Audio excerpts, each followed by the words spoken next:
এখন আর নেই। এই 56,000 বর্গ কিলোমিটার, 56,000 বর্গ মাইলের 5 লক্ষ নিপীড়িত শিক্ষকের প্রতিনিধি হয়ে আজকে কথা বলছি, যাদের কারো স্ত্রী কয়দিন আগেই মারা গিয়েছে বিনা চিকিৎসায়। অবসরের পরে তিনি অবসর পাতা পান নাই, তিনি তার স্ত্রীকে হতে হয়েছে লাশ। এমন কারো হয়ে কথা বলছি যে তার স্ত্রী সন্তানের সঠিক ভরণ পোষণ করতে পারে না। এমন কারো হয়ে কথা বলছি যে নিজের চিকিৎসা করতে পারে না। আপনারা জানেন প্রহসনমূলক ব্যক্তি বাড়ি ভাড়া চিকিৎসা ভাতা দেওয়া হয়। 1,000 টাকা বাড়ি ভাড়া, 500 টাকা চিকিৎসা ভাতা। আপনারা বলেন 1,000 টাকায় বাংলাদেশের কোন জায়গায় বাড়ি ভাড়া পাওয়া যায়? 500 টাকায় কে চিকিৎসা করতে পারে?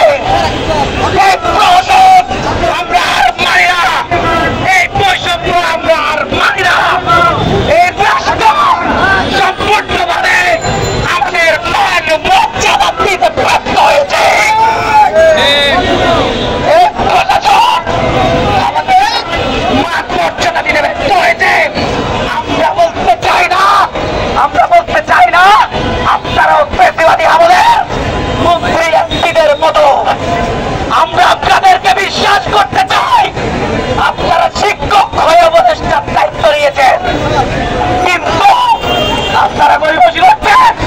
আপনারা বলছেন একবার আপনারা দিবেন, শিক্ষকদের বেতন দিবেন, ভাতা দিবেন, বৃদ্ধি করবেন।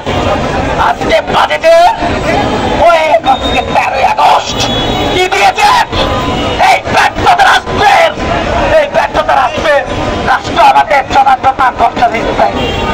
আমরা এখানে অধিকার আদায়ের সংগ্রামে আছি, আমরা রাষ্ট্রতে আছি।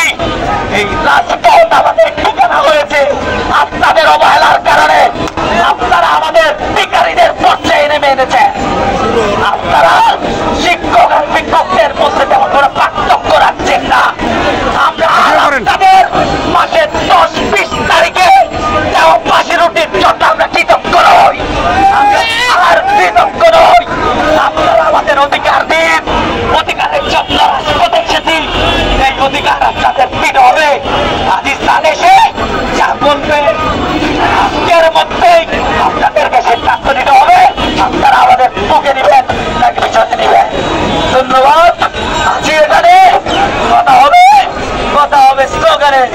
আসসালামু আলাইকুম।